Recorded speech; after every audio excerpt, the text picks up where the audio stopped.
Hello, everyone.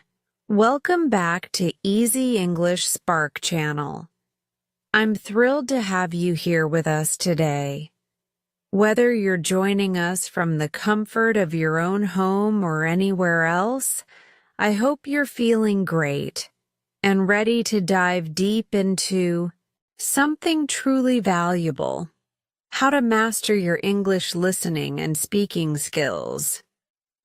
Through the 10 chapters we've covered, we've explored everything from grammar fundamentals to applying it in real conversations. Now, it's time to take your confidence to the next level, refine your skills, and speak more fluently than ever before. Let's get started and light up your English journey right here at Easy English Spark. Chapter 1: The Foundation of Grammar. Hello and welcome. I'm Selena, and today we're going to start an exciting journey into the world of grammar. I know. It might not sound as fun as playing a video game or watching a movie, but trust me, learning grammar is like building a solid foundation for your English skills. Once you understand it, everything else becomes so much easier. So let me ask you a question. Have you ever tried to say something in English, but the words just didn't come out right? Maybe you were speaking to a friend or writing a message, and your thoughts felt a little messy? That's where grammar comes in. Grammar is what helps you organize your thoughts and ideas, giving them structure. It's like the rules of a game. When you know the rules, you can play the game confidently without worrying about making mistakes. Grammar is the foundation of every language, and English is no exception. Imagine if we didn't have grammar. Our sentences would be like a jumbled puzzle, with all the pieces mixed up. Nobody would understand what we were trying to say, and communication would be chaos. That's why grammar is so important. It allows us to communicate clearly and effectively, whether we're speaking or writing. Now, I know that grammar might sound like a bunch of rules that you need to memorize. And I won't lie, there are some rules to learn. But here's the good news. Grammar doesn't have to be boring or difficult. With the right approach, learning grammar can actually be fun and easy. You just need to take it step by step, and that's exactly what we're going to do in this chapter. Let's start with the basics. What exactly is grammar? What is grammar? Grammar is a set of rules that tell us how to arrange words in a sentence so they make sense. It's like building a house. When you build a house, you need a strong structure to make sure the walls don't collapse and everything stays in place. Grammar provides that structure for your sentences.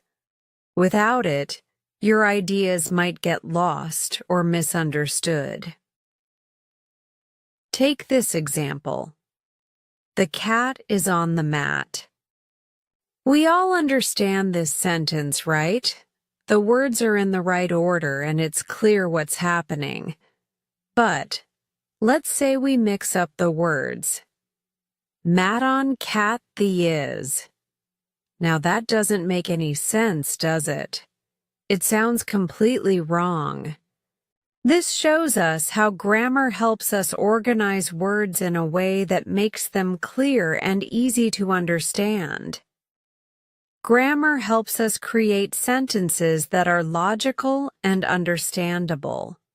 So, whether you're writing a story, sending an email, or just chatting with a friend, understanding grammar ensures that people will understand what you mean. Without grammar, our sentences would just be a random collection of words that don't convey meaning. Why grammar matters in learning English. Now, you might be wondering, why is grammar so important, especially when I'm just trying to learn to speak English? Well, let me tell you. Grammar is what makes language logical. It's what helps you form sentences that people can understand. Think about it. When you speak or write, you want to be understood, right? Let's imagine you're having a conversation in English and you don't use the correct grammar. Maybe you forget to add an S to a verb when talking about something in the present, or maybe you mix up your tenses. The person you're speaking to might not know exactly what you're trying to say, and that can cause confusion. But when you use good grammar, your communication becomes smooth and clear. People will understand you better, and that will give you more confidence when you speak or write in English. As Richard Senevic Trench, a famous linguist, once said, "Grammar is the logic of speech." This means that grammar helps our words make sense, just like logic helps our thoughts make sense. So, by mastering grammar, you're not just learning how to use words. You're learning how to communicate your thoughts in a way that others can understand easily. How to learn grammar. Now, you might be asking, how do I actually learn grammar? Don't worry, I've got you covered. The first step is to start with the basics. Focus on learning the sentence structure, the order of words in a sentence. Understanding sentence structure is key because it tells you how to arrange the words in a way that makes sense. For example, in a simple sentence, you need a subject, the person or thing the sentence is about, a verb, the action, and an object, the thing the action is happening to. A basic sentence could look like this: I eat an apple. I is the subject, eat is the verb, and apple is the object. Simple, right? After you've got sentence structure down, you can start learning about the different parts of speech, nouns, verbs, adjectives, adverbs, and more. These are the building blocks of language, and once you understand how to use them, you'll be able to create more complex and interesting sentences. One great way to learn grammar is through a technique called shadowing. This means listening to someone speak in English, like in my videos or other resources you might find online, and then repeating what they say. As you repeat the sentences, pay close attention to how the grammar is used. Try to copy the sentence, structure, and word choice. The more you practice, the more natural it will feel. And before you know it, grammar will start to feel like second nature. Why you should keep going. Learning grammar can sometimes feel overwhelming, especially when you're just starting out. But I promise, with every new sentence you form, you'll feel more confident. It's like riding a bike. At first, it's a little wobbly and awkward, but once you get the hang of it, you're off and running. As you practice grammar, you'll gradually see improvements in your speaking and writing. And the best part? It's a journey that never ends. The more you learn, the more you can express yourself clearly and confidently. With every step you take, you'll get closer to speaking and writing English like a pro. Chapter 2. What is grammar? Welcome back. I'm Selena, and today we're going to explore one of the most essential aspects of learning any language: grammar. If you've ever felt confused by how to build sentences or weren't sure if you were using the right words in the right order, this chapter is for you. We're going to break down exactly what grammar is and why it's so important for your English learning journey. So, let's start from the very beginning. What is grammar? Understanding grammar. In the simplest terms, grammar is the set of rules that helps us arrange words and phrases in a way that makes sense. It's the structure behind how we use words to communicate ideas clearly and effectively. Imagine grammar as the framework of a house. Without the proper framework, the house wouldn't stand, and neither would a sentence without grammar. When we use grammar, we are ensuring that our sentences are well organized and logical. Without it, we would be left with a jumble of words that nobody could understand. Think about how different the following two sentences are. The dog chased the cat. Chased cat, the dog, the. The first sentence is clear and easy to understand. The second one is all mixed up and doesn't make sense at all. Grammar is what gives us the rules for arranging these words in a way that makes sense to others. Why does grammar matter? You might be wondering why we even need to focus on grammar when learning English. After all, we can often understand people even if their grammar isn't perfect, right? That may be true in casual conversations, but if you want to speak or write clearly and accurately, grammar is essential. It's the tool that helps you express yourself without confusion. Think of grammar as a set of guidelines or the rules of the road for language.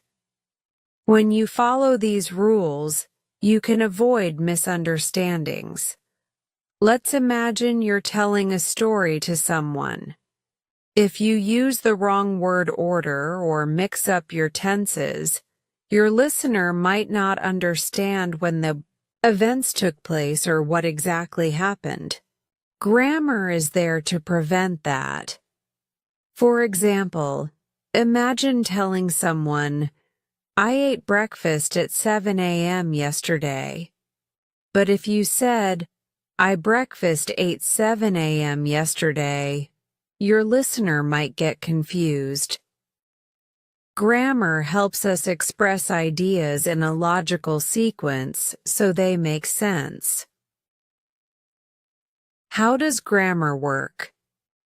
To understand how grammar works, we need to take a closer look at the basic building blocks of a sentence. Words. Words are the smallest units of meaning in a sentence, but on their own, they're not enough to convey complex ideas. Grammar is What brings those words together in a way that communicates our intended meaning?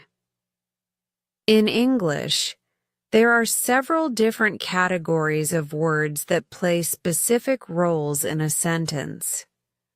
These are known as the parts of speech, and they include nouns, the names of people, places, things, or ideas.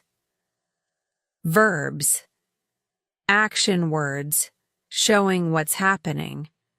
Adjectives, words that describe nouns. Adverbs, words that describe verbs, adjectives, or other adverbs. Pronouns, words that replace nouns. Prepositions, words that show relationships between other words. Conjunctions, words that connect sentences or clauses. Interjections, short words that express strong emotions. Each of these parts of speech has a specific function in a sentence, and grammar tells us how to use them properly. For instance, in the sentence, "The cat sleeps on the mat," the word cat is a noun, sleeps is a verb, and on is a preposition. Each part of the sentence works together to convey a clear idea. Without grammar, we wouldn't know where to put each word, and the sentence wouldn't make sense. Grammar and word order. One of the most important aspects of grammar is word order. In English, the order in which we place words in a sentence affects its meaning. A basic sentence in English typically follows this structure: subject plus verb plus object. For example, subject, I verb, eat, object, an apple. The sentence is, I eat an apple. This order is what makes the sentence clear and easy to understand. But what if we change the order? Imagine we said object plus subject plus verb, apple eat I. That doesn't make sense at all, right? Grammar teaches us the right word order to communicate our ideas effectively. Grammar and meaning. Grammar also helps us communicate meaning in a more precise way. Let's look at an example. I was eating, I eat, I will eat. These sentences all have the same subject, I, and verb, eat. But the different tenses and structures give us different meanings. In the first sentence, we know that the action was happening in the past. In the second, it's something happening in the present. In the third, it's a future event.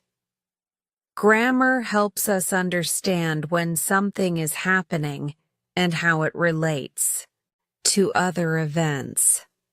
The importance of correct grammar. If grammar is so important, why does it matter whether your sentences are perfectly formed? Well, while casual conversations can be more forgiving, grammar helps ensure that people will understand exactly what you're trying to say, especially in formal writing or speeches. It makes communication more efficient and avoids ambiguity.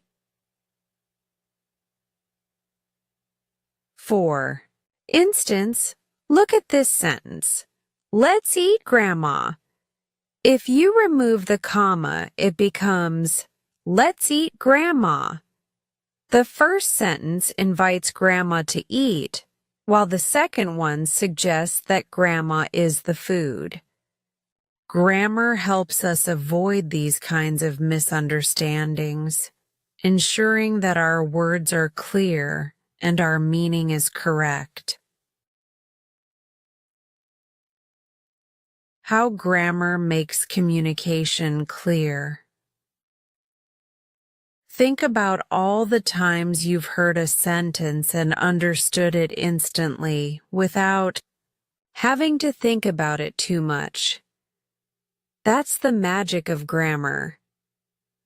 When you follow the rules of grammar, your sentences will flow naturally, and others will be able to follow your thoughts without difficulty. If you use proper grammar, it doesn't just make your message clearer. It also makes your writing and speaking more confident and effective. It's like following a map. Grammar gives you a clear route to expressing your ideas in a way that others can easily follow. How to start learning grammar. So now that we know what grammar is and why it matters, how do we start learning it?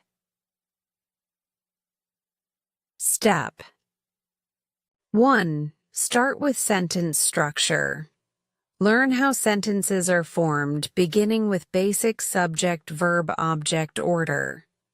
Once you're comfortable with that, you can start building more complex sentences. Step 2. Focus on parts of speech. Understanding nouns, verbs, adjectives, and other parts of speech will help you know how to use words correctly in sentences. Step 3. Practice regularly. The more you practice, the more familiar grammar will become. It's like learning to play an instrument. The more you practice, the more comfortable and natural it will feel. Don't be afraid to make mistakes along the way.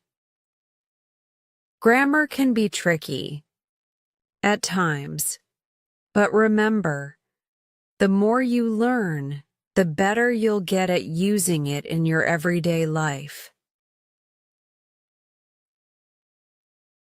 Final thoughts. Grammar is not something to be afraid of. It's the key that unlocks your ability to communicate clearly and effectively in English. It's a tool that helps you organize your thoughts, express your ideas, and be understood. By understanding grammar, you're setting yourself up for success, whether you're speaking, writing, or even just having a casual conversation with a friend. In the next chapter, we'll dive deeper into the different parts of speech and learn how each of them contributes to building strong, clear sentences.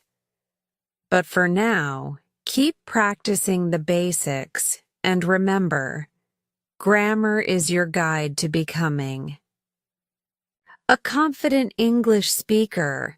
Keep going. You're doing great. Chapter 3.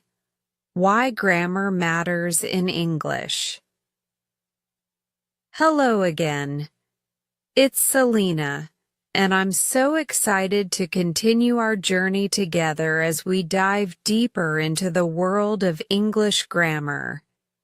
In this chapter, we'll explore why grammar matters, why it's such a crucial part of learning English and how it shapes the way we communicate. We all know that language is powerful, right? It's how we connect with others, share our thoughts, tell stories, ask questions, and even express our emotions. But in order for language to work effectively, we need to follow certain rules. That's where grammar comes in. Grammar is the system that structures language and makes sure that everything fits together in a way that makes sense. Without grammar, we wouldn't be able to communicate clearly, and here's why. Grammar provides structure for communication. Think about this for a second. How do you know what a sentence means? Why do you understand the difference between the sentences, "She is reading a book," and "reading book is she"? The difference is the structure of the sentence, the way the words are arranged. Grammar provides the rules for this structure, ensuring that your words are in the right order and your meaning is clear. In English, the basic structure of a sentence is subject plus verb plus object. So when you say, "I eat an apple," you know that the subject, I, is performing an action, eat, and the object, apple, is receiving that action. If you mix this structure up, the meaning of your sentence could change, and in some cases, it could become impossible to understand. Imagine if someone said, "Eat I applein." You would probably be left thinking, wait, what does that mean? Grammar ensures that the words are put in a way that makes sense to everyone. Grammar makes your communication clearer. Have you ever tried to explain something, but you felt like the other person just didn't get it? That's where grammar plays a big role. Without good grammar, your sentences might be unclear, and people could misunderstand what you're trying to say. For example, look at the sentence, "I'm going to the store." It's clear and direct. But what if you said, "Store the going"? "I am too." You'd confuse your listener or reader because the grammar is incorrect, and they wouldn't be able to make sense of what you're saying. By following grammar rules, you give your ideas a clear path to follow. It's like following a map. If you take the wrong turn or miss a step, you end up lost. But when you stick to the right grammar, you get to your destination. Clear communication. Grammar helps you be understood. Good grammar doesn't just help you make sense. It also helps you be understood by others. Think about how confusing it would be to listen to someone speak without using proper grammar. Imagine hearing someone say, "Tomorrow I go work," or "She not like coffee." These sentences aren't grammatically correct, and the person listening might have to stop and ask for clarification. They might even misunderstand you completely. On the other hand, if you use correct grammar, your sentences will be easy to follow, and the person you're speaking to won't have to second-guess your meaning. For example, "Tomorrow I will go to work," and "she doesn't like coffee" are grammatically correct, and they clearly express the idea without confusion. Using grammar correctly helps you avoid miscommunication. It ensures that you and your listener are on the same page, and there's no guesswork involved. Grammar helps express different tenses and times. One of the most important things grammar allows us to do is express when things happen. Tenses like the past, present, and future tell us when actions occur. Grammar allows us to show these time frames in our sentences. For example, present tense. I eat breakfast every morning. The action happens regularly in the present. Past tense. I ate breakfast at 7 a.m. yesterday. The action is finished and happened in the past. Future tense. I will eat breakfast at 8 a.m. tomorrow. The action will happen in the future. Imagine if we didn't have tenses or proper grammar to convey time. You might say, I eat breakfast at 7 a.m. yesterday. That sentence would be confusing because it mixes up the present and the past. Correct grammar helps us use the right tense at the right time, which makes it clear when something happened. This is especially important when you're telling stories or explaining things that have happened, are happening, or will happen. Without grammar, it would be hard to follow timelines, and the conversation would feel disjointed. 5. Grammar gives precision to your language. Grammar is also essential for adding precision to your communication. Think about how grammar allows us to add more detail or clarity. For example, instead of just saying, she went, we can use more specific grammar to add information, like, she went to the store. She went to the store yesterday. She has gone to the store. Each of these sentences gives a little more information, and grammar is what helps us add that detail. The first sentence is vague, while the other two specify where and when. Grammar lets you give your audience exactly the information they need, at the right time and in the right order. Grammar helps you sound professional. If you're learning English for work, school, or any other professional setting, using proper grammar is important.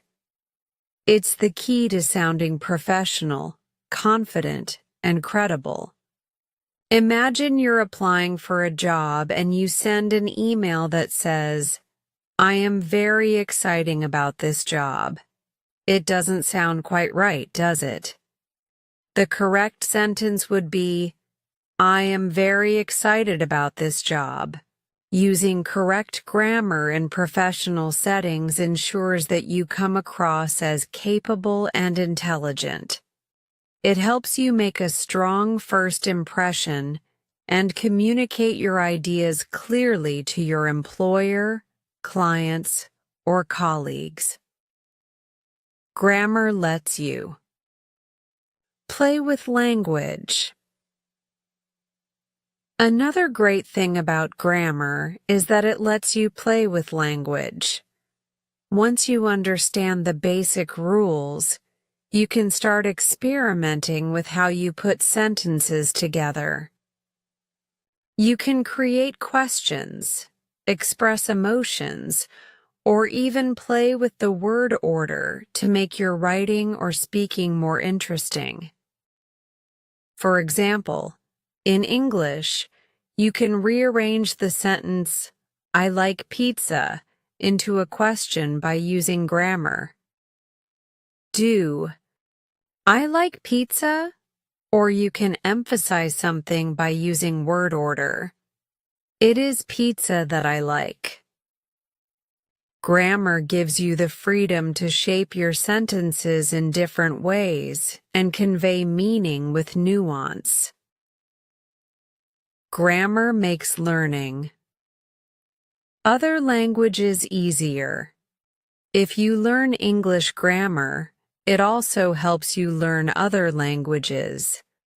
Many languages share grammatical concepts such as nouns, verbs, adjectives, and tenses. Once you understand the rules of one language, it's easier to apply those rules to another. For example, if you're learning Spanish after English, the rules of verb conjugation might feel easier because you already understand how tenses work in English. Understanding grammar in one language builds a strong foundation that you can transfer to other languages, helping you become a polyglot or someone who can speak multiple languages. Final thoughts. Grammar is your friend. So, why does grammar matter in English? The answer is simple. Grammar makes communication clear, effective, and precise. It ensures that you're understood, helps you avoid confusion, and lets you express yourself confidently. Whether you're telling a story, writing an email, or speaking with someone, grammar is there to guide you. Think of grammar as your partner in learning English.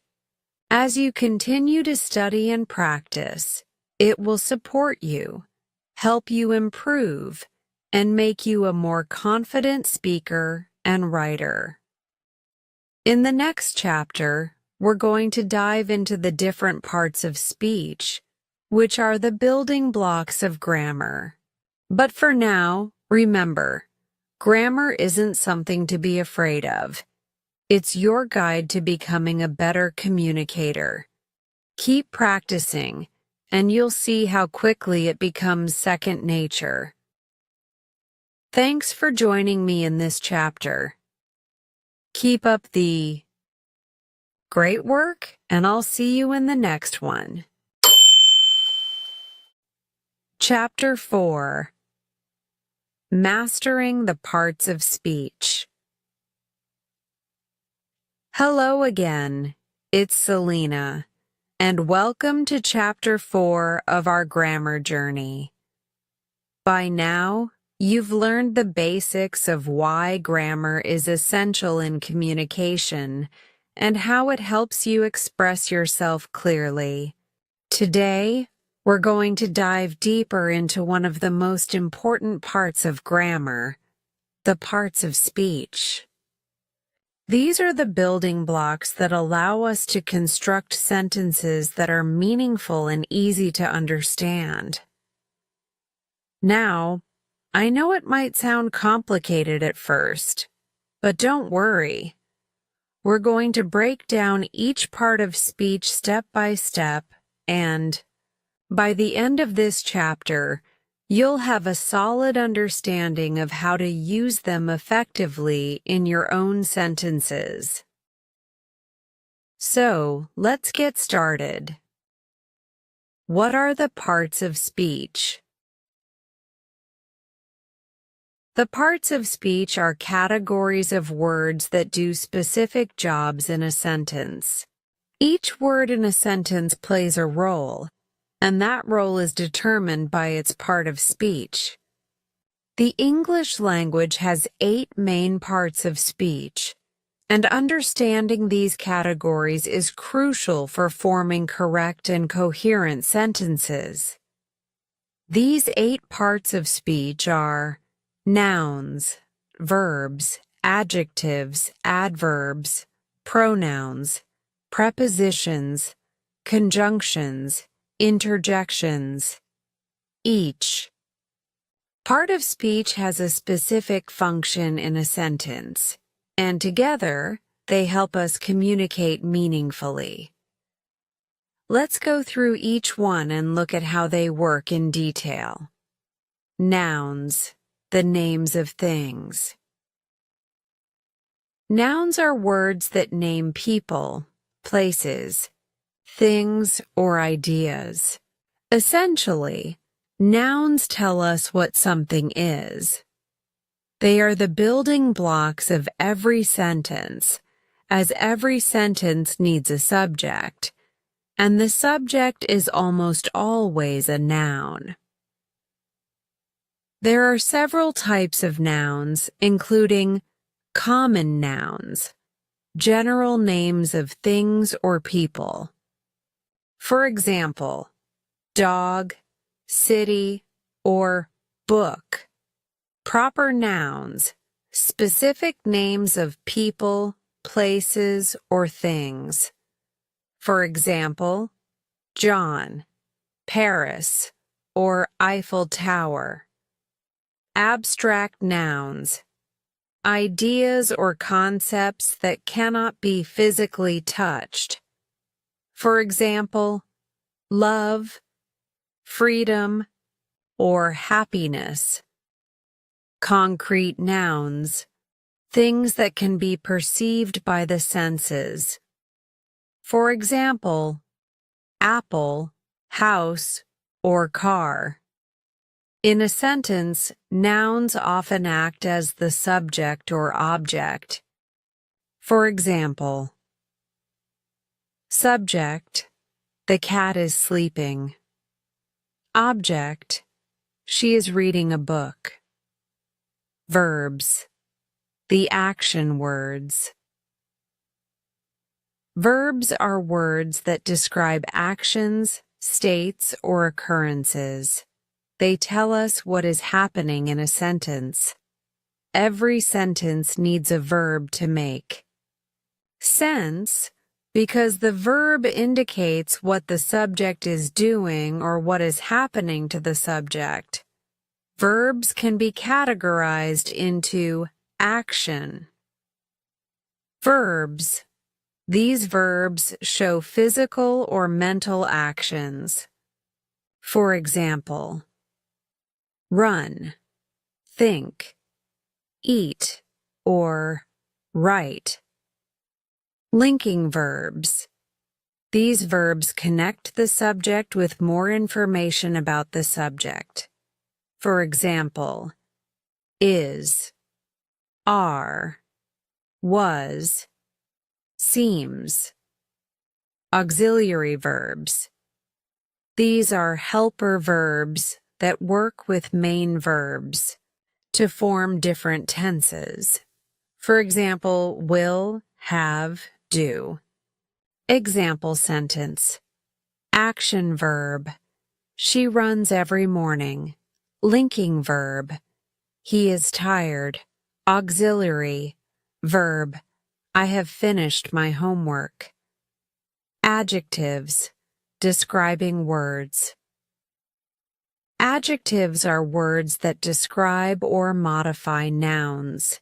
They tell us what kind, how many, or which one something is. Adjectives give us more detail about a noun, making the sentence more specific and vivid. Examples of adjectives. What kind?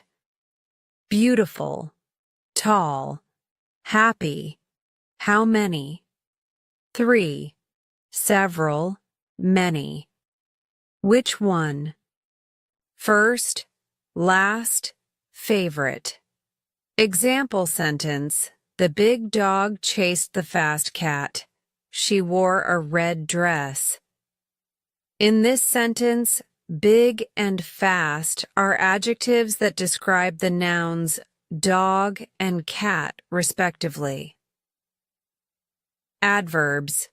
Describing the action. Adverbs are words that modify verbs, adjectives, or other adverbs. They give us more information about how, when, where, or to what extent something happens. They tell us how an action is performed. Adverbs often end in ly, but not always. Some common adverbs are how, quickly, carefully, well, when, now, yesterday, soon. Where? Here, there, everywhere. To what extent? Very, quite, almost. Example sentence. She quickly ran to the store. Modifies the verb ran. He is very tall. Modifies the adjective tall. 5. Pronouns. Replacing nouns. Pronouns are words that take the place of nouns. They prevent us from repeating the same nouns over and over again in a sentence or paragraph. Pronouns are especially useful for making language more efficient. Examples of pronouns include personal pronouns: I, you, he, she, it, we, they. Possessive pronouns: my, your, his, her, its, our, their.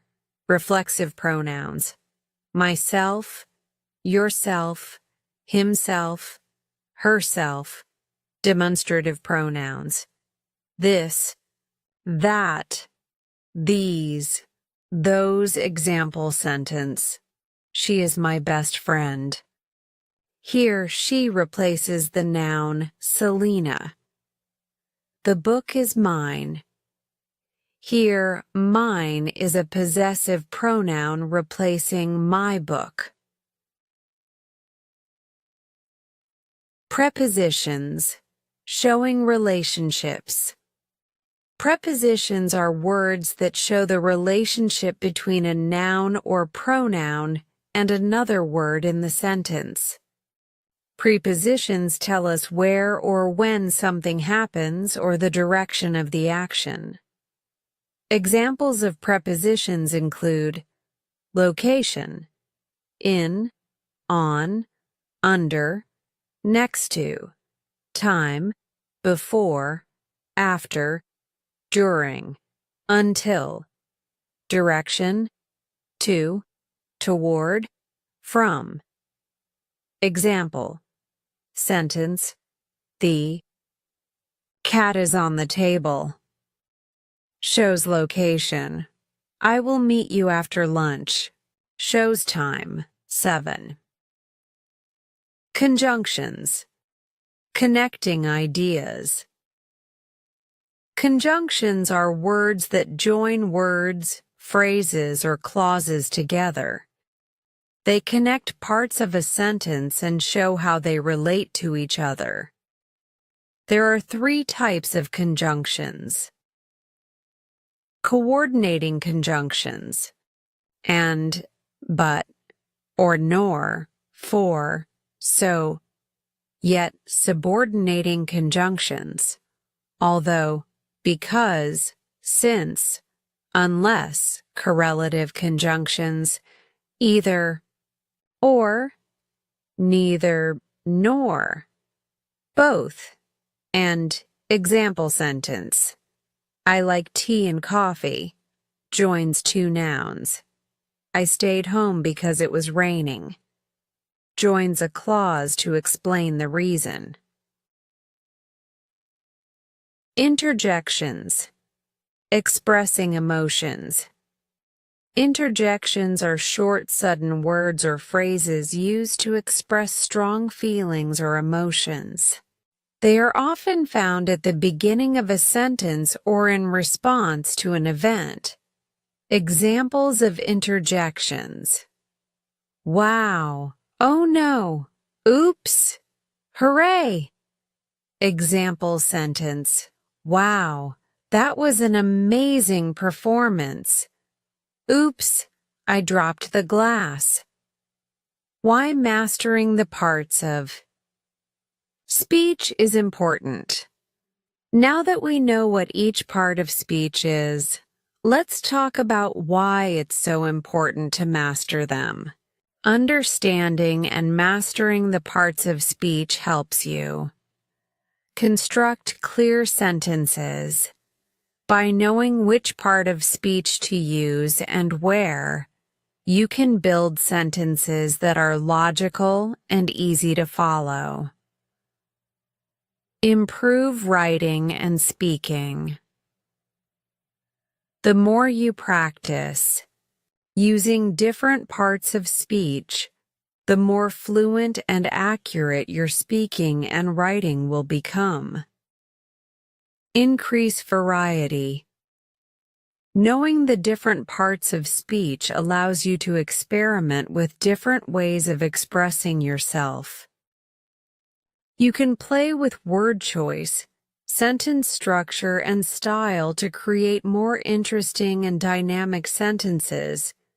Communicate more effectively. The better you understand the parts of speech, the better you can express yourself.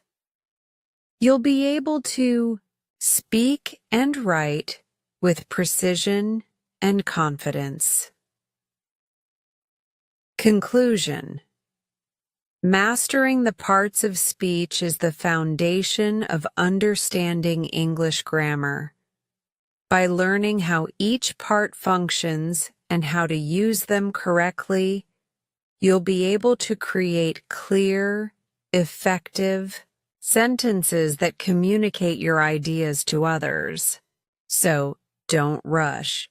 Take your time to practice each part of speech, and soon it'll feel second nature to you. In the next chapter, we'll move on to sentence structure. How to put all these parts together to form sentences that are not just grammatically correct, but also interesting and engaging. Keep up the great work, and I'll see you in the next chapter. Chapter 5. Understanding Sentence Structure. Hello and welcome back. I'm Selena, and today we're going to explore one of the most important elements of grammar: sentence structure. Understanding sentence structure is essential for making your English both clear and natural. It's the framework that helps you organize your thoughts and communicate your ideas in a way that others can easily understand. In this chapter, we'll break down the basics of sentence structure, look at different types of sentences, and explore how to combine words in the right order to create sentences that flow smoothly. By the end of this chapter, you'll be able to form sentences with confidence, knowing that they follow the rules of grammar and make sense to your listener or reader. Let's dive in. What is sentence structure? Sentence structure refers to the way words and phrases are arranged to form a complete sentence. It's the organization of the subject, verb, and other elements in a sentence, which together create meaning. Without a clear sentence structure, even the best ideas can become jumbled, leaving the listener or reader confused. In English, sentence structure generally follows a specific pattern, and knowing this pattern will help you communicate your ideas more effectively. The basic sentence structure. At its most basic level, the structure of an English sentence follows a pattern known as subject plus verb plus object, SVO. This pattern is the foundation of sentence construction, and understanding it will help you form simple, clear sentences. Let's break down this basic structure.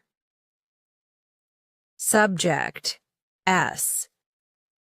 The subject of the sentence is who or what the sentence is about. It's usually a noun or pronoun. Verb, V. The verb tells us what the subject is doing, what's happening to the subject, or the state the subject is in. Object. O. The object is the person, thing, or idea that the action is happening to. Not all sentences have an object, but many do. For example, subject, I verb, eat, object, an apple. The sentence is, I eat an apple. Here, I is the subject, eat is the verb, and an apple is the object. This simple structure is the foundation of many English sentences. Building more complex sentences. As your English skills grow, you'll need to form more complex sentences. This is where things like compound and complex sentences come into play. Let's take a look at each. Simple sentences. A simple sentence consists of just one independent clause. An independent clause is a group of words that has both a subject and a verb and expresses a complete thought. Simple sentences are usually short, but they can be powerful and clear. Examples of simple sentences. I read a book. She is running. They eat dinner every night. Each of these sentences contains a subject, verb, and in some cases, an object. There's no extra information or clauses in these sentences, just a straightforward idea. Compound sentences.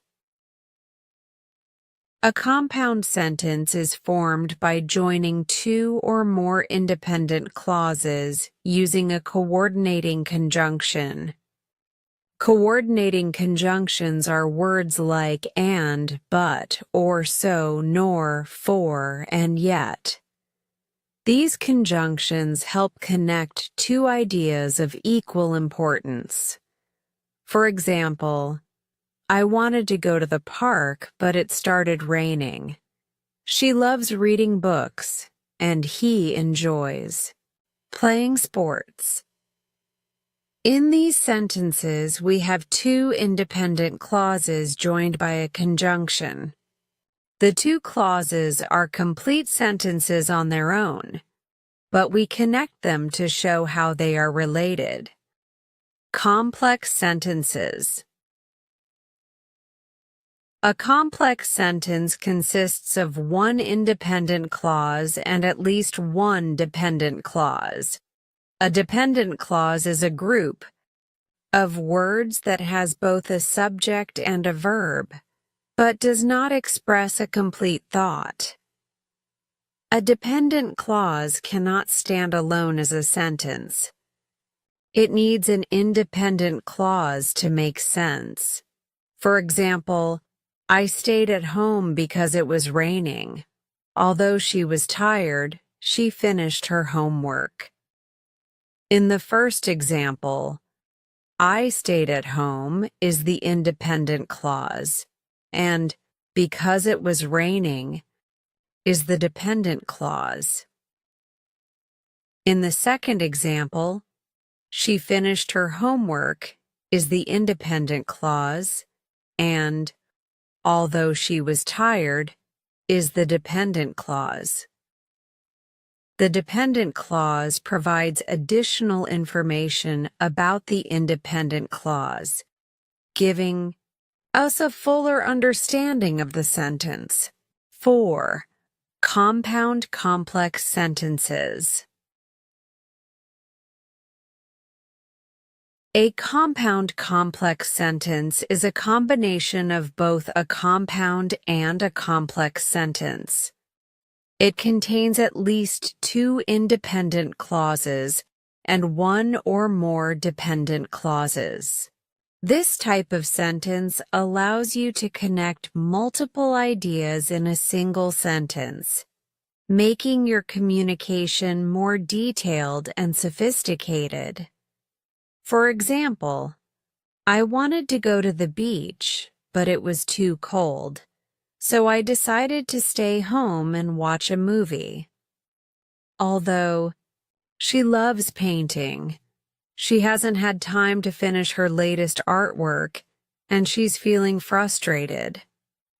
In these sentences, we have two independent clauses, connected by a coordinating conjunction, and at least one dependent clause. This structure allows you to add complexity and nuance to your ideas. Understanding the role of punctuation. Now that you understand the different sentence structures, it's important to know how punctuation works with them. Punctuation marks like commas, periods, and semicolons help us organize ideas, separate clauses, and indicate pauses.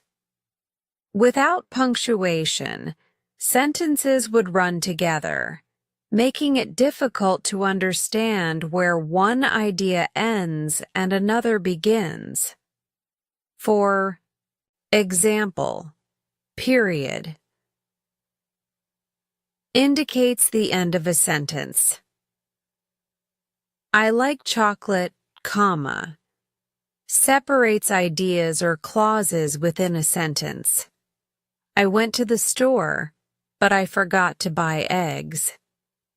Semicolon connects two related independent clauses without using a partikai. Conjunction. I enjoy hiking. It's a great way to relax.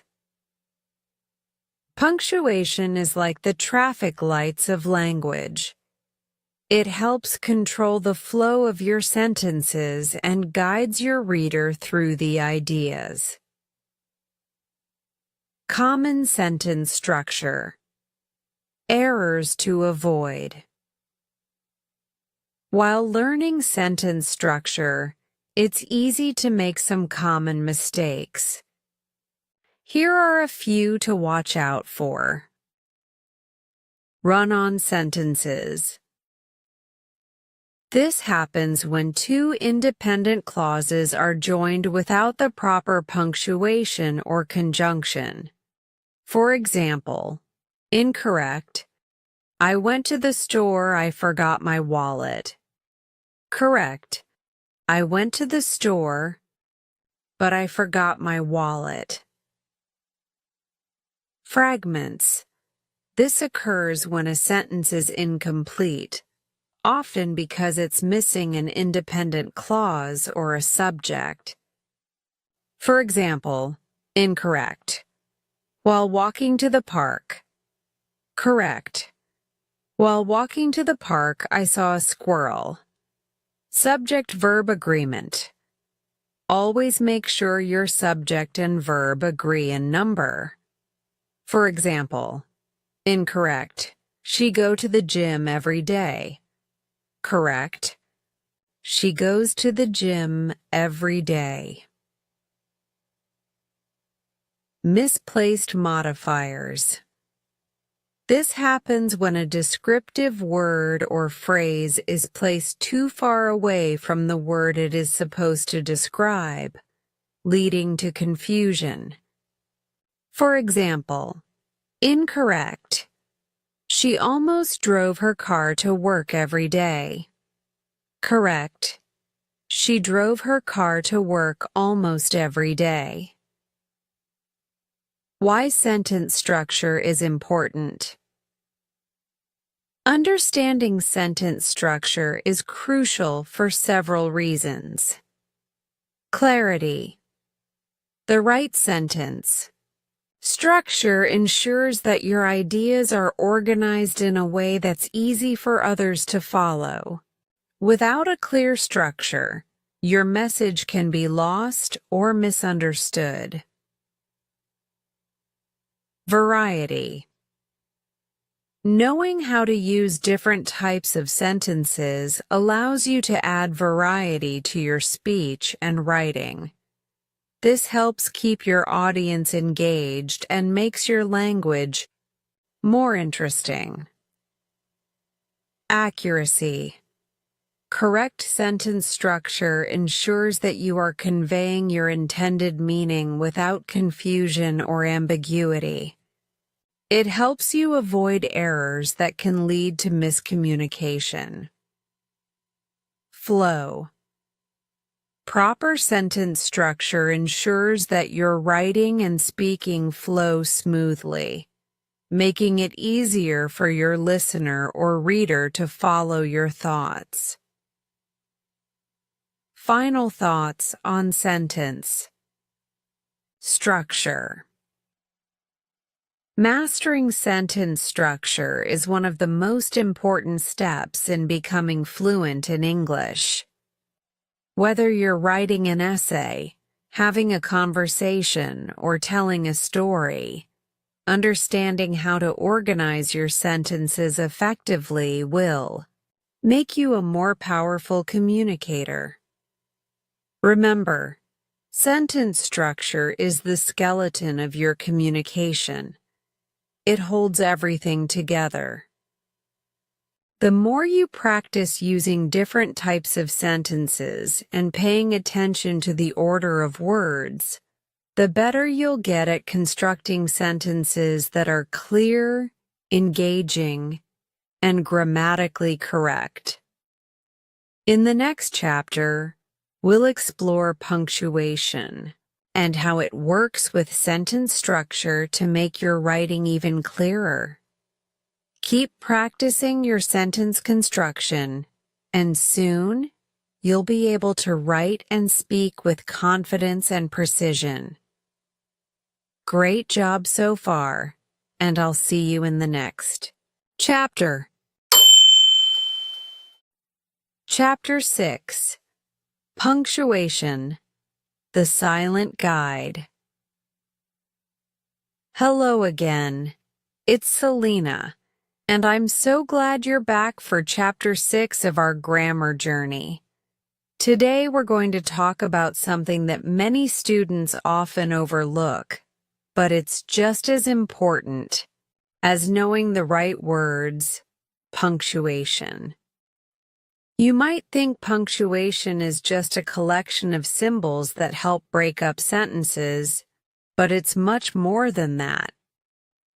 Punctuation is the silent guide that helps us organize our thoughts, clarify our meaning, and ensure that our sentences flow smoothly. Without punctuation, sentences would be nothing but a long stream of words, difficult to understand and easy to misinterpret. In this chapter, we're going to dive into the importance of punctuation, learn about the most common punctuation marks, and explore how each one helps make our writing clearer. By the end of this chapter, you'll see just how powerful punctuation is in ensuring that your sentences are well organized, clear, and easy to read. Let's get started. What is punctuation, and why does it matter? Punctuation refers to the marks we use in writing to organize and separate sentences, clauses, and words. These marks help guide the reader through the text, indicating where pauses should happen, where emphasis is needed, and where sentences end. Punctuation allows the writer to control the flow of their sentences and ensures that the reader can follow the ideas with ease. Without punctuation, writing would be chaotic. Imagine reading a paragraph like this: I love cooking, but sometimes It can be frustrating because the kitchen gets messy, then I have to clean up after. I always make sure to set aside time for cooking, though. I think it's important to eat healthy food. Without any punctuation, it's hard to know where one idea ends and another begins. It becomes difficult to understand what the writer is trying to say. That's why punctuation is so important. It tells us how to read the sentence. It provides structure and clarity, making communication much more effective. The most common punctuation marks. There are several punctuation marks used in English, each serving a specific purpose. Let's go through each one in detail. Period. The full stop. The period is probably the most straightforward punctuation mark. It signals the end of a sentence. When you finish stating a complete thought or idea, you place a period at the end. For example, she went to the store. I'm learning English. The dog is sleeping. The period tells the reader that the thought or statement has concluded. Comma. The pause. Commas are incredibly useful for breaking up ideas in a sentence, adding clarity and indicating a pause. They help the reader take a breath and understand how the different parts of the sentence relate to each other. There are several situations where we use commas. To separate items in a list, I bought apples, bananas, oranges, and grapes. To separate. Independent clauses joined by a conjunction. I wanted to go to the beach, but it was too cold. To set off introductory elements. After the meeting, we went for lunch. To set off non-essential information, my brother, who lives in New York, is visiting next week. Commas help organize the sentence, making it easier to read and follow. Without commas, your sentences might run together, causing confusion. Question mark. The inquiry. The question mark is used at the end of a sentence to indicate that the sentence is asking a question. It tells the reader that you are seeking information or clarification. For example, where is the nearest bus stop? What time? Does the train leave? When you ask a direct question, the sentence ends with a question mark. Exclamation mark. The expression of emotion. Exclamation marks are used to show strong emotion, surprise, or excitement. They add emphasis to the sentence and make it feel more expressive. For example, wow, that was amazing. I can't believe we won the game. Stop right there. Use an exclamation mark to convey a high level of emotion or excitement. However, be careful not to overuse it, as it can make your writing sound too dramatic if used too frequently. 5. Semicolon. The bridge between ideas.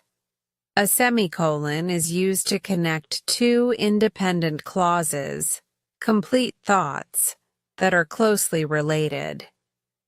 It's stronger than a comma, but not as final as a period. The semicolon tells the reader that the I Two clauses are connected and should be read together. For example, I went to the store. I forgot to buy milk. She loves to read books. He prefers watching movies. A semicolon can also be used to separate items in a list when those items contain commas, making the sentence clearer. I have visited Paris, France, Rome, Italy, and Tokyo, Japan. 6. Colon. Introducing information. The colon is used to introduce a list, explanation, or further details about something mentioned in the sentence. It signals that the information that follows is related to the introduction. Example: she has 3 favorite hobbies: reading, hiking, and painting. There is one thing I need to tell you. I'm moving to another city. A colon should only be used after a complete sentence. It's not appropriate to place a colon after a fragment or incomplete sentence. Quotation marks. The dialogue or exact words quotation marks are used to indicate direct speech or to highlight a specific word or phrase. They are also used to mark the titles of short works, like articles, songs, or chapters in a book. For example, she said, "I'll be there in 5 minutes." The article is titled, "The Future of Technology." Quotation marks are essential for distinguishing someone's spoken words or for emphasizing a particular term.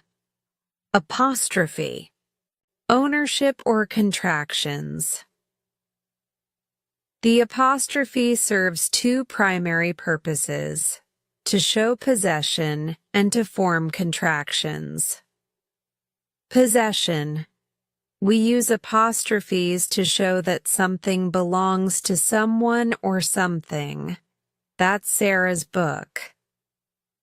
The cat's toy is missing. Contractions. Apostrophes are used in contractions, where letters are left out to make 2 words shorter. I don't know the answer. She's going to the store. Parentheses. Extra information or clarification. Parentheses are used to add extra information to a sentence, usually an explanation or clarification. The information inside the parentheses is often optional and does not change the meaning of the main sentence. For example, I went to the store, which was closed, and then came home. She finally answered the phone after 5 minutes of ringing. Punctuation and its role in clarity. Each punctuation mark has a specific job, and when used correctly, it greatly improves the clarity of your writing. Here's how punctuation helps us. Indicates pauses. Commas and periods tell us when to pause in a sentence, giving us time to understand the meaning of what's being said. Clarifies meaning. Punctuation separates ideas, making the meaning clearer and easier to follow. Adds emphasis. Exclamation marks and question marks help emphasize emotion and provide a sense of urgency or curiosity. Controls sentence flow. Semicolons and colons connect related ideas and ensure the sentence flows naturally. Common punctuation Mistakes to avoid. Here are a few common punctuation errors to watch out for. Comma splices. A comma splice happens when two independent clauses are joined by just a comma without a coordinating conjunction. This can make the sentence feel incomplete. Incorrect. I like reading. I don't like writing. Correct. I like reading, but I don't like writing. Run-on sentences. This happens when two independent clauses are joined without proper punctuation or conjunctions. Incorrect. She loves to play tennis. She plays every weekend. Correct. She loves to play tennis. She plays every weekend. Misusing apostrophes. Apostrophes are often misused when forming plurals or confusing possessive and plural forms. Incorrect. I have two cats. Correct. I have two cats. Overusing exclamation marks. Exclamation marks should be used sparingly. Overusing them can make your writing sound too dramatic or casual. Incorrect. Wow, that's amazing. You did a great job. Wow. Correct. Wow, that's amazing. You did a great job. Final thoughts on punctuation. Punctuation is the silent guide that helps your writing make sense. It organizes ideas, clarifies meaning, and gives your writing a professional touch. Without punctuation, sentences can become jumbled and unclear, making it hard for your reader to follow your thoughts. By understanding and using punctuation correctly, you can ensure that your sentences are clear, engaging, and easy to understand. In the next chapter, we'll dive into common grammar mistakes and how to avoid them. For now, take the time to practice. Using punctuation in your writing. It may seem small, but it has a huge impact on the way your sentences come across. Keep practicing, and I'll see you in the next chapter. Chapter 7: The Power of Practice. Exercises and Activities. Hello again, it's Selena, and welcome to Chapter 7 of our grammar journey. Today, we're going to dive into one of the most important elements of mastering grammar: practice. While understanding the rules of grammar is crucial, it's the consistent practice that truly helps you internalize those rules and apply them naturally in your speaking and writing. In this chapter, we'll explore why practice is so powerful, how it can make a real difference in your language learning, and most importantly, we'll go through some fun and practical exercises and activities you can use to improve your grammar skills. If you've been following along, you already have a solid understanding of the basics, but now it's time to put that knowledge to the test and see how much you've learned. Are you ready? Let's get started. Why practice is essential for mastering grammar. Think of learning grammar as learning how to play a musical instrument. When you first start, the rules and patterns might seem complicated, and you might make a lot of mistakes. But with regular practice, you start to get the hang of it. Your fingers, or your mind start to move more easily, and eventually it becomes second nature. The same goes for grammar. The more you practice, the more comfortable and confident you will become in using grammar correctly. Grammar rules might seem overwhelming at first, but when you practice, you are reinforcing the structure in your brain, making it easier to recall when you need it. Here's why practice is so important. Reinforcement of concepts. Practice helps. You internalize grammar rules. By doing exercises over and over again, you begin to remember the rules without having to think too much about them. Real-life application. Grammar is not just something you learn for tests or exams. It's a tool you use every day in real-life communication. The more you practice, the better you will be at applying grammar in conversations, writing, and reading. Confidence building. As you practice, you'll start to see improvements, and this will give you more confidence in your ability to speak and write in English. You'll feel more comfortable using complex sentences and expressing your ideas clearly. Error. Correction. Practice also allows you to spot your mistakes and correct them. The more you practice, the better you will become at identifying and fixing common grammar errors in your own writing and speaking. Types of grammar. Exercises and activities.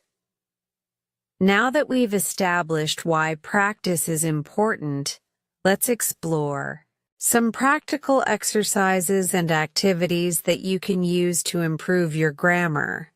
These exercises are designed to help you practice specific grammar rules, reinforce what you've learned, and develop a deeper understanding of how to use grammar in context. Fill in the blank exercises.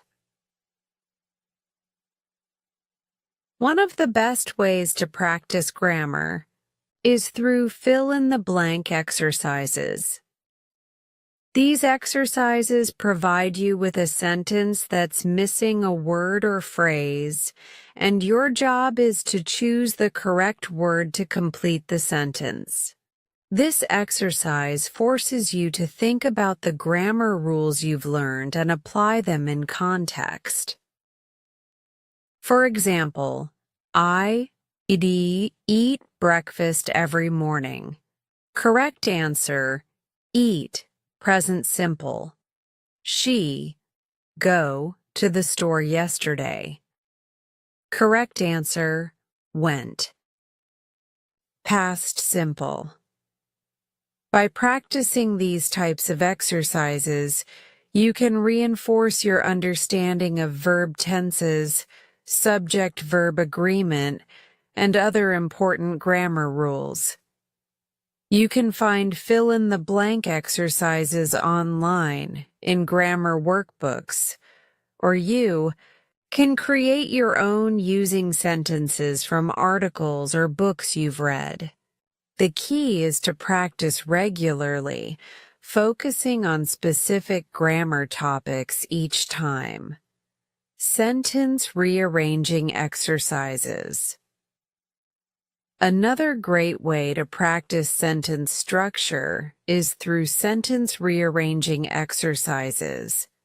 These exercises challenge you to take a jumbled set of words and rearrange them into a grammatically correct sentence. It helps you practice word order, subject-verb agreement, and punctuation. For example, rearrange this.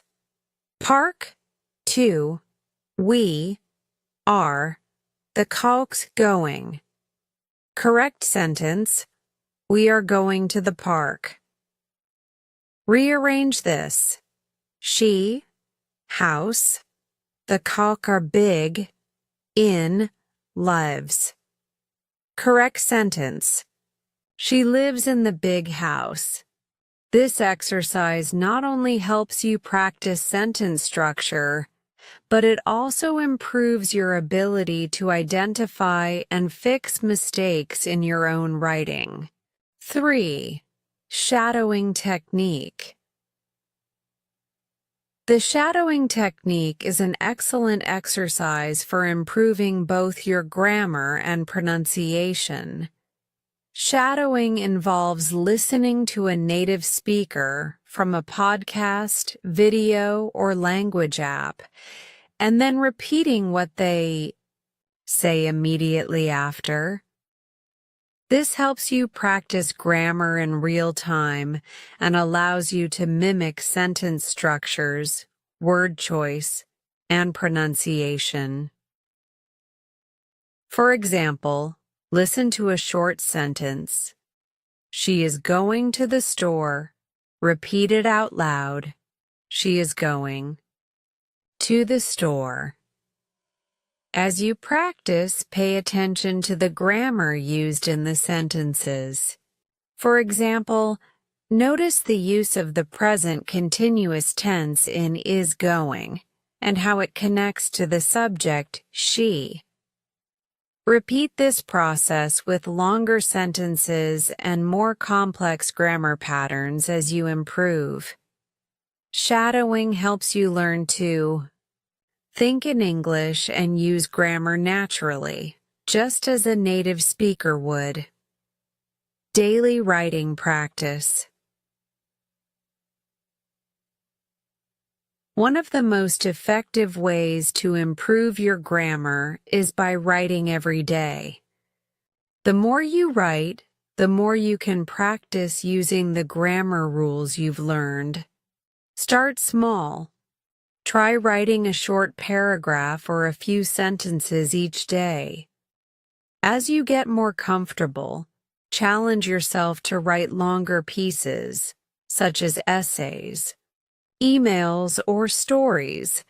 You can focus on specific grammar topics each day, like practicing using different tenses, or focusing on sentence structure and punctuation.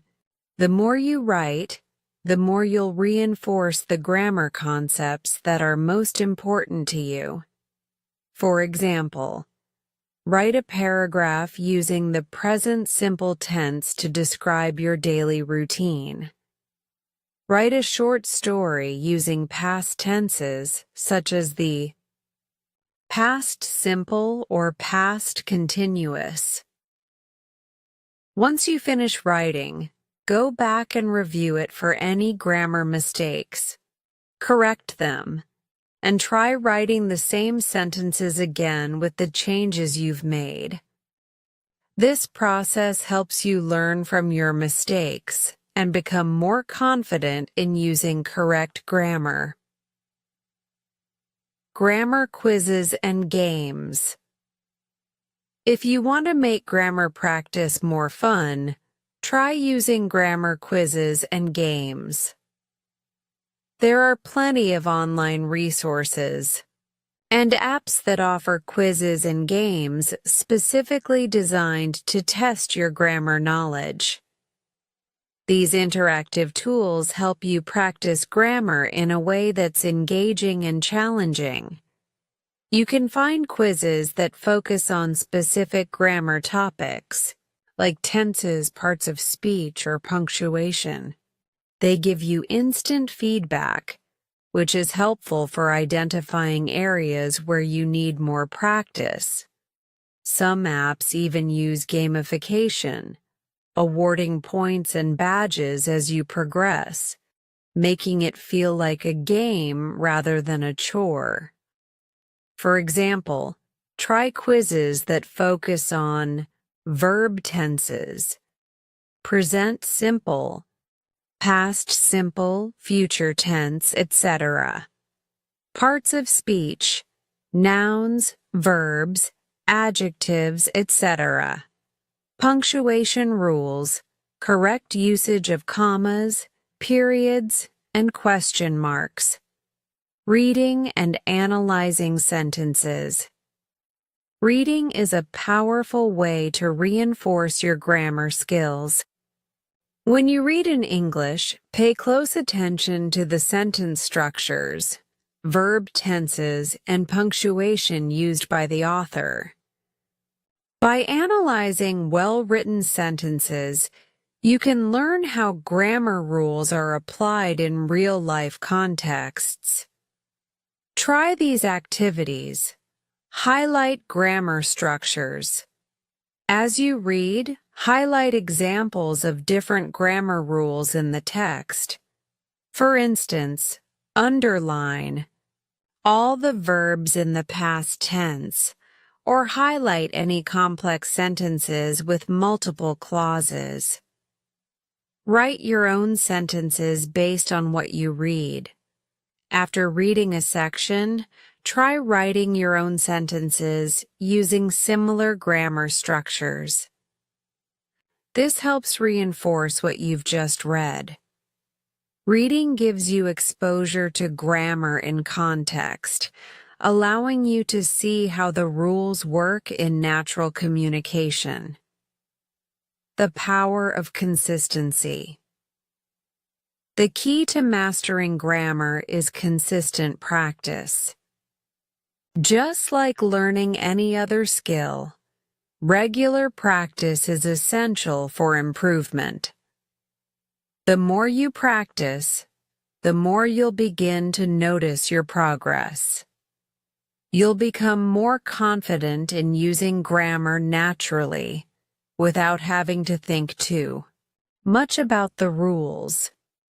Set aside time each day to practice grammar, even if it's just for 10 or 15 minutes. The important thing is to stay consistent and focused on improving. Over time, your understanding of grammar will deepen, and you'll find that you can express yourself more clearly and confidently. Conclusion. In this chapter, we've explored the power of practice and how regular exercises and activities can help you master grammar. Whether you're doing fill-in-the-blank exercises, practicing sentence structure, shadowing native speakers, or writing every day, consistent practice is the key to improving your skills. By using these exercises and activities, you'll reinforce the grammar rules you've learned and become more confident in using them in your speaking and writing. Keep practicing, stay consistent, and you'll continue to see progress. In the next chapter, we'll focus on applying grammar in real conversations, taking your grammar skills from the classroom to real-life communication. Keep up the great work, and I'll see you in the next chapter. Chapter 8. Using Grammar in Real Conversations. Hello everyone, it's Selena here, and welcome to Chapter 8 of our grammar journey. Today, we're going to move beyond the rules and exercises to explore how to use grammar in real conversations. This chapter is all about taking everything you've learned about grammar and applying it naturally when you speak. It's one thing to know the rules on paper, but it's another to use them fluidly in daily communication. Let's dive into how you can bring your grammar skills to life in real-world interactions. Bridging the gap between theory and practice. When you first learn grammar, it often feels like a series of abstract rules and exercises. But the real challenge is using these rules spontaneously in conversations. Think of grammar as the foundation of a building. The better the foundation, the stronger and more stable the building. Similarly, by mastering grammar, you create a solid base that allows you to express your ideas clearly and confidently in any conversation. In real conversations, grammar isn't always perfectly formal. People often speak in fragments or use casual language, yet the underlying grammar still plays a role in conveying meaning. Our goal here is to help you become so comfortable with grammar that it becomes second nature when you speak. Techniques to integrate grammar into conversation. Shadowing native speakers. One of the most effective techniques is the shadowing method. This means listening carefully to native speakers, whether in videos, podcasts, or live conversations, and then repeating what you hear as closely as possible. When you shadow, pay attention to how the speaker uses different tenses, structures their sentences, and employs punctuation cues in their speech rhythm. Example: listen to a sentence like, "I'm planning to visit the museum tomorrow," and immediately repeat it, focusing on the natural flow of the present continuous tense combined with a future plan. With practice, your spoken grammar will start to mimic that of native speakers. Active listening and analysis. Active listening is a powerful way to integrate grammar into your speaking skills. When engaging in conversations or listening to English media, focus not only on the content, but also on the structure of the sentences. Notice the use of transitional words, verb tenses, and sentence connectors. Exercise.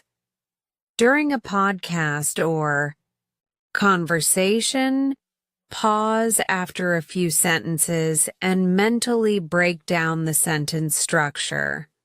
Identify the subject, verb, object, and any additional phrases.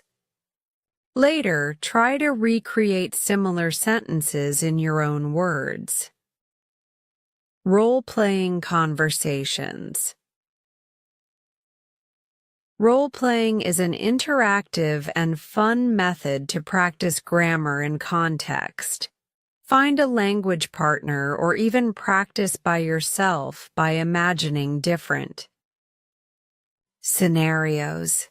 Ordering food at a restaurant, asking for directions, or making small talk with a neighbor. Example: create a dialogue where you ask, "Could you tell me where the nearest coffee shop is?" and respond with, "Yes, it's just around the corner, next to the bookstore."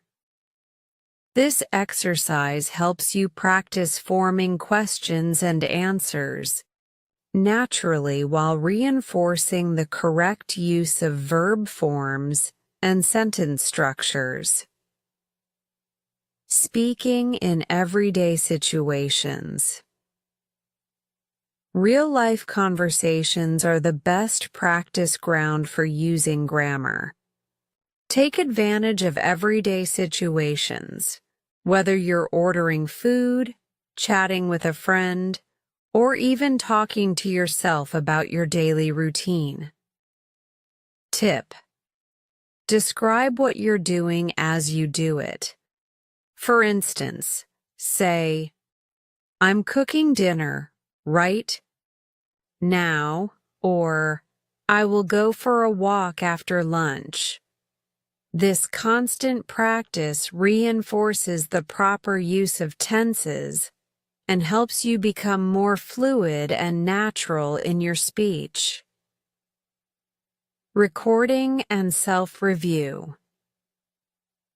Another valuable technique is to record yourself while speaking. This could be while narrating your day, telling a story, or practicing a conversation. Listening back to the recording allows you to identify any recurring grammar mistakes and assess your overall fluency. Exercise. Record a short monologue about your plans for the weekend. Listen to it and note any areas where your sentence structure or verb tenses might be off. Then, re-record the monologue with corrections.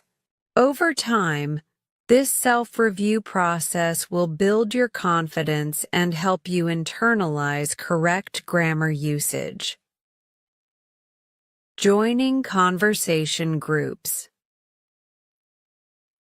Participating in conversation groups, either in person or online, gives you the opportunity to practice grammar in a social context. Engaging with others forces you to think on your feet, structure your thoughts quickly, and use the appropriate grammar spontaneously. Tip: look for groups or clubs that focus on English language practice. Whether it's a formal class or an informal meetup, these interactions are a great way to apply grammar in dynamic real-time conversations. Integrating grammar naturally. It's important to understand that natural conversation doesn't always follow strict grammatical rules the way written language does.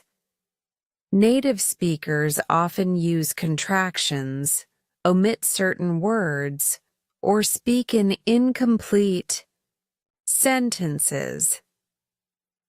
However, having a strong grasp of grammar provides you with the flexibility to adjust your speech to the context.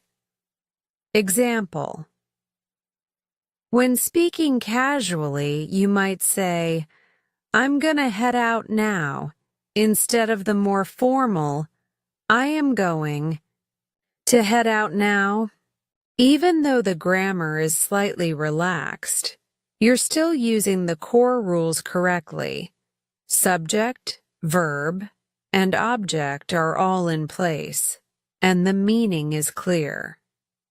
As you become more fluent, you'll notice that your natural speech patterns are influenced by your solid understanding of grammar. This foundation allows you to experiment with different sentence structures, ask questions effectively, and express complex ideas with clarity and confidence. Overcoming common challenges. Using grammar in real conversation can be challenging at first. Here are some common challenges and tips to overcome them. Hesitation and self-correction. It's normal to hesitate or self-correct while speaking. Don't be discouraged by pauses or minor errors. Each correction is a learning opportunity that reinforces your understanding. Balancing formality and informality. Understand that the level of grammatical precision may vary depending on the context. Practice both formal and informal speech so you can adapt to different social settings. Managing nerves. Speaking in a second language can be intimidating. Remember, making mistakes is part of the learning process. Focus on communicating your ideas rather than striving for perfection. With practice, fluency will come naturally.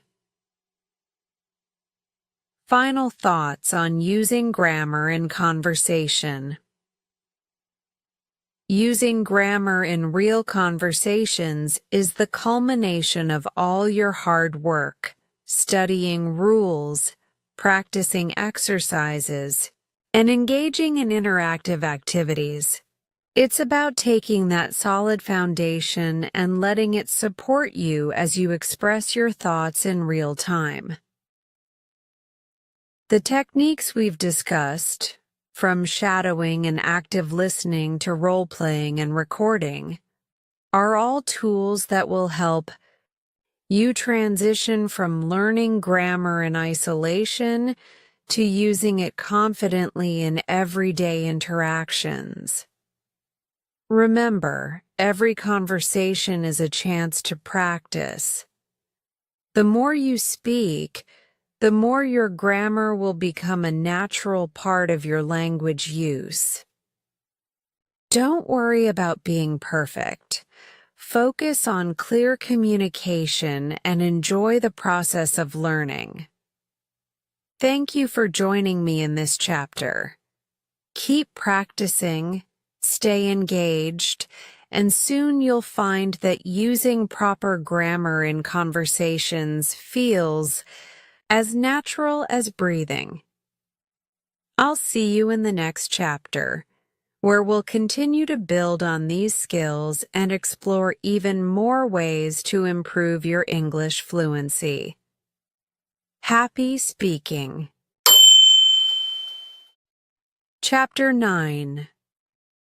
Mastering tenses and their applications. Hello, everyone. It's Selena, and welcome to Chapter 9 of our grammar journey. Today, we are going to tackle one of the most important aspects of English grammar: tenses. Understanding and mastering tenses is absolutely essential for expressing time, actions, and events correctly in English. Tenses allow you to explain when things happen, how long they last, and even what will happen in the future. In this chapter, we'll break down everything you need to know about tenses, from the basics of what tenses are to the different forms we use, and how to apply them in real-life situations. By the end of this chapter, you will have a solid understanding of tenses and how to use them confidently in your speaking and writing. Let's get started. What are tenses and why do they matter? Tenses are used in grammar to show the time an action takes place. Whether the action happened in the past, is happening now, or will happen in the future, tenses help us indicate the exact time frame of an event. Without tenses, we wouldn't be able to communicate clearly about when things occur, leading to confusion. There are three main time frames in English. Past, actions that have already happened. Present, actions happening now or regularly. Future, actions that will happen later. Each of these time frames has various forms and structures to describe actions more specifically. The key to mastering tenses is understanding when and how to use the correct form depending on the context. The three main tenses in English. Let's take a closer look at the three main tenses: present, past, and future. Within each of these, there are different aspects or forms which show whether an action is complete, ongoing, or repetitive. Present tense. The present tense is used to describe actions or events that are happening now, general truths, or habits. There are several forms of the present tense. Simple present, used for regular actions, general truths, or facts. Example: I walk to school every day. We use the simple present to talk about routines, habits, and general statements of fact. Present, continuous, used for actions happening at the moment of speaking or actions that are ongoing.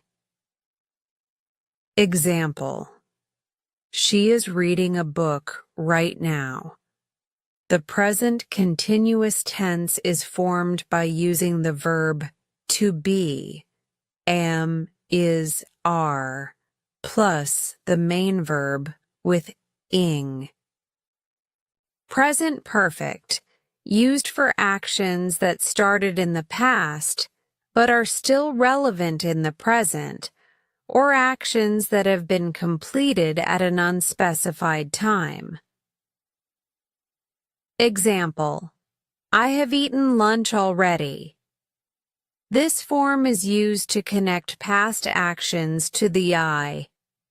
Present, present, perfect.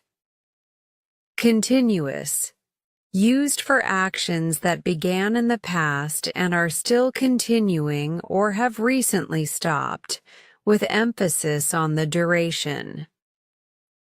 Example: I have been studying for 2 hours. This form focuses on the ongoing nature of the action and the time spent on it. Past tense.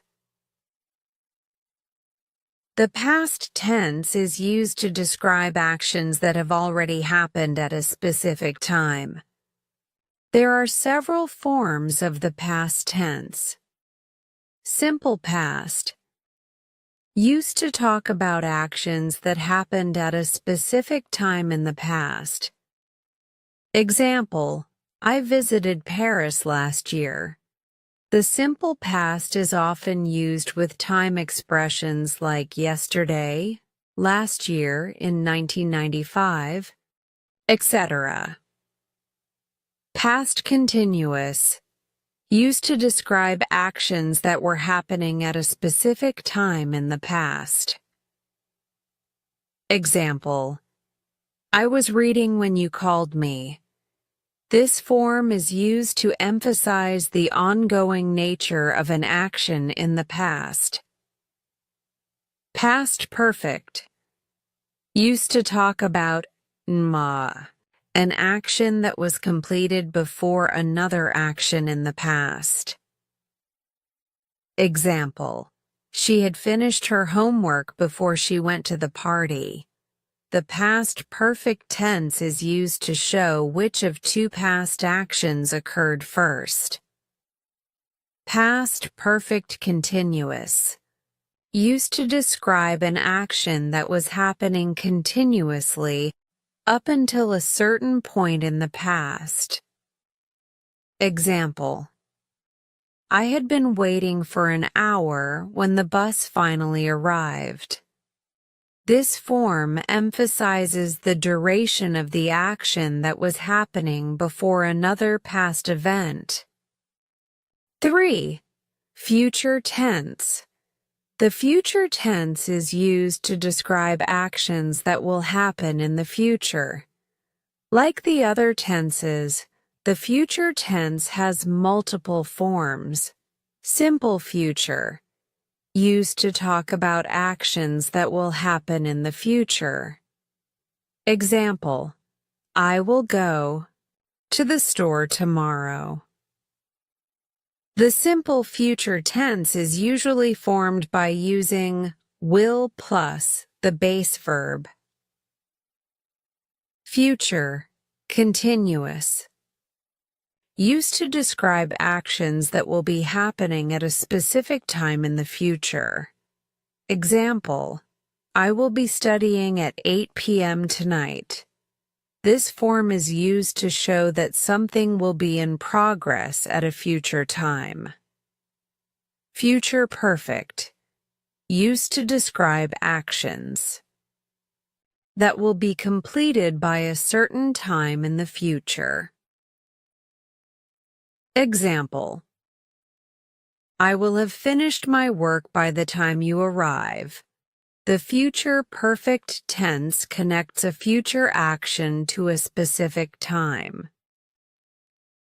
Future perfect, continuous, used to describe actions that will be ongoing up until a point in the future, with an emphasis on the duration.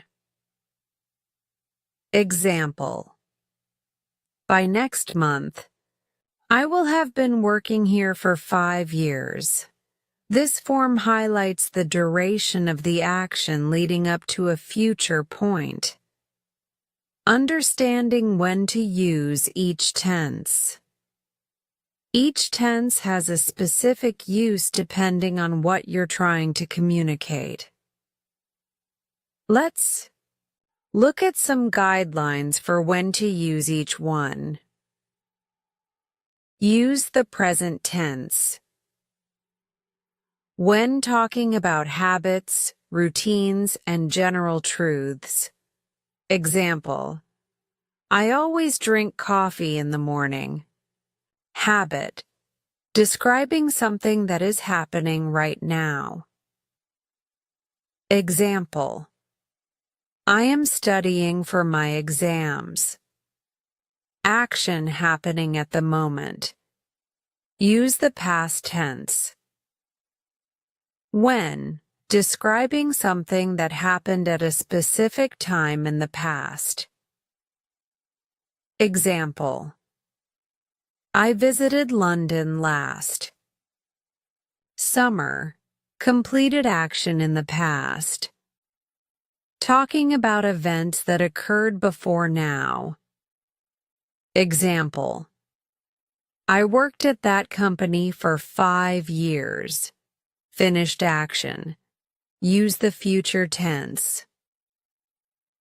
When, talking about actions that will take place in the future. Example, I will go to the gym tomorrow. Future plan, expressing future predictions or assumptions. Example, it will rain tomorrow. Future event, common mistakes with tenses and how to avoid them. Using tenses correctly can be tricky, especially when you're speaking quickly or trying to express complex ideas. Here are some common mistakes learners make with tenses and how to avoid them. Mixing tenses incorrectly. One common mistake is mixing tenses in a way that doesn't make sense, such as using the present tense when you're talking about a past event. Always check the context to ensure you're using the right tense. Incorrect. Yesterday, I go to the market. Correct. Yesterday, I went to the market. Forgetting to use the right auxiliary. Verb-sum tenses require auxiliary verbs like have, will, or be. Forgetting to use them can make your sentence sound incomplete or incorrect. Incorrect. I studied English for 2 years. Should be I have studied. Correct? I have studied English for 2 years. Using the wrong form of the verb. Sometimes we forget to change the verb form when switching between tenses. For example, using the base form of the verb in the past tense or using an incorrect auxiliary verb. Incorrect. She have finished her homework. Correct. She has finished her homework. Mastering tenses through practice. The best way to master tenses is through practice. Here are a few exercises you can try. Tense identification. Read short passages or listen to conversations and try to identify the tense used in each sentence. Write down why each tense is used and what its function is in the context. Fill in the blank. Complete exercises where you have to fill in the blanks with the correct tense form based on the context. Sentence creation. Create your own sentences using different tenses. Try making a sentence in the present tense, then rewrite it in the past and future tense. Final thoughts on mastering tenses. Mastering tenses is one of the most important skills you can develop as an English learner. By understanding the different tenses and how to apply them, you'll be able to express yourself clearly and accurately in a wide variety of situations.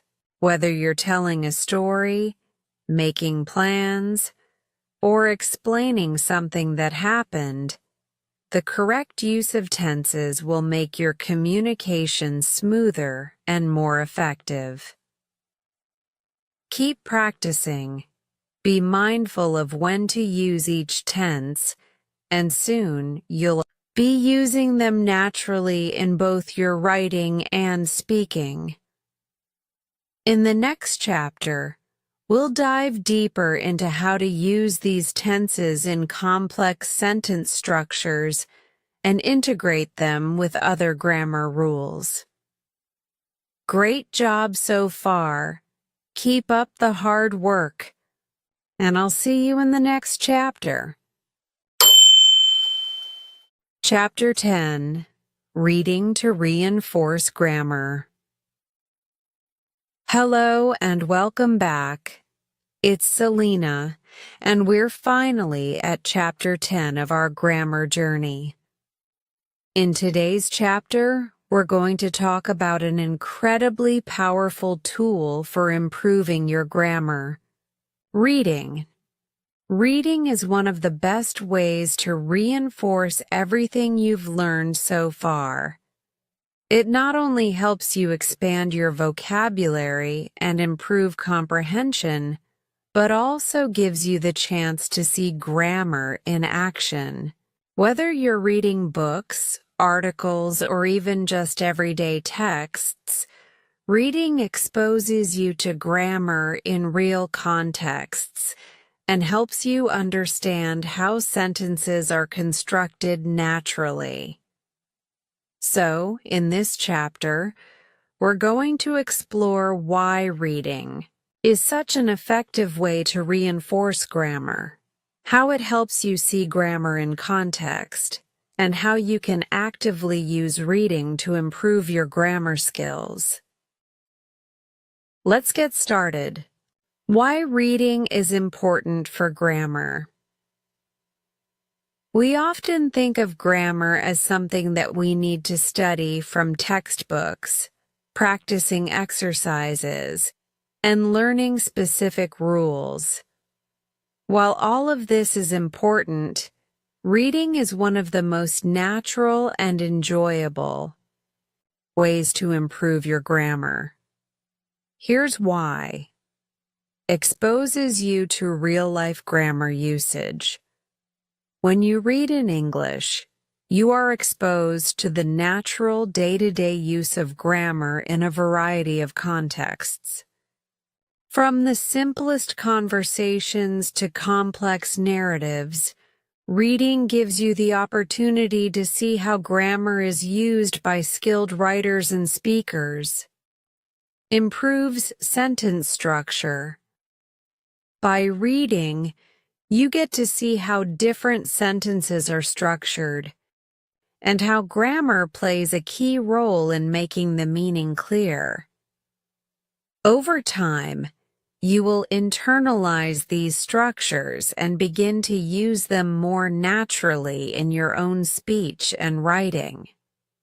Contextualizes grammar rules. In a grammar exercise, you might learn a rule and practice it in isolation, but reading helps you see how grammar fits into a larger context. You'll understand not just how to use a certain tense or structure, but also why it's used in a particular situation. Reinforces vocabulary and grammar simultaneously. Reading helps you encounter new words and expressions while also reinforcing the grammar rules you've learned. It's a dual-purpose activity that allows you to grow both your vocabulary and your grammar knowledge at the same time. Enhances understanding of idiomatic expressions. Many grammatical structures are used in idiomatic expressions or phrases that may not make immediate sense if you only focus on individual words. Reading helps you become familiar with these expressions and understand their grammatical structure in a more practical, natural way. How reading reinforces grammar. Now that we've established why reading is so powerful, let's break down exactly how it reinforces grammar. Here are the key ways reading can help. Seeing grammar in context. One of the most powerful aspects of reading is that it shows you how grammar functions in real sentences. You get to see grammatical rules in context, which is crucial for truly understanding them. For example, consider the difference between the simple past tense and the present perfect tense. Simple past: I ate lunch at noon. Present perfect: I have eaten lunch. While both sentences talk about eating, the first uses the simple past because the action is completed and specific to a point in time, noon. The second uses the present perfect because the action has relevance to the present moment. By reading texts, you can see these nuances in action and understand the subtle differences in how tenses are applied. Identifying and understanding sentence structures. Reading gives you exposure to various sentence structures, from simple to complex. You can observe how different parts of a sentence work together to convey meaning. For example, a compound sentence might look like this: I went to the store and I bought some bread. And a complex sentence could look like this: although it was raining, I went to the store to buy some bread. In both examples, you can see how different clauses are connected, either by a conjunction in the compound sentence or by a dependent clause in the complex sentence. By reading regularly, you'll become more comfortable with identifying and using these structures. 3. Understanding tense usage in real contexts. In your grammar lessons, you learn about the present, past, and future tenses, and you may even practice filling in blanks or correcting sentences. However, reading provides a real-world context for these tenses. You'll see how authors and speakers use different tenses to convey the timing of events, and over time you'll develop an intuitive sense of when and how to use each tense. For example, past tense. She walked to the park yesterday. Present. Continuous. She is walking to the park right now. Future. Perfect. By the time you arrive, she will have walked to the park. By reading books, articles, or even social media posts, you will naturally come across these examples and see how different tenses function in everyday language. Grammar and punctuation in action. Punctuation is often one of the more challenging aspects of writing, but reading helps you see how punctuation marks guide the flow and meaning of sentences. When you read, notice how punctuation affects the rhythm and clarity of sentences. For example, commas help separate ideas and clarify meaning. She went to the store, and then she went home. Periods mark the end of a thought. She went home. Question. Marks indicate inquiries. Are you coming to the party? The more you read, the more you'll understand how punctuation helps structure your ideas and makes your writing clearer. How to actively use reading to improve grammar. While reading is naturally a great way to reinforce grammar, you can make the process even more effective by being an active reader. Here are a few ways to actively engage with what you read and reinforce your grammar skills. Annotate texts. As you read, underline or highlight examples of grammar you find interesting or challenging. Make a note of any unfamiliar sentence. Structures, tenses, or punctuation usage. This helps you focus on how grammar is applied in context. For example, you might read a sentence like, "By the time she finishes her project, she will have completed all the tasks." You can underline "will have completed" to remind yourself that this is a future perfect tense, used to describe an action that will be completed before a specific point in the future. Take a moment to reflect on how and why the future perfect tense is used here. Rewriting sentences. After you've read a section, try rewriting a sentence or two in your own words while maintaining the correct grammar structure. You can even try changing the tense or sentence structure. For example, original, I went to the store to buy some fruit. Rewritten, I will go to the store to buy some fruit tomorrow. This exercise helps reinforce grammar concepts as it forces you to manipulate the sentence while staying within grammatical rules. Sentence diagramming.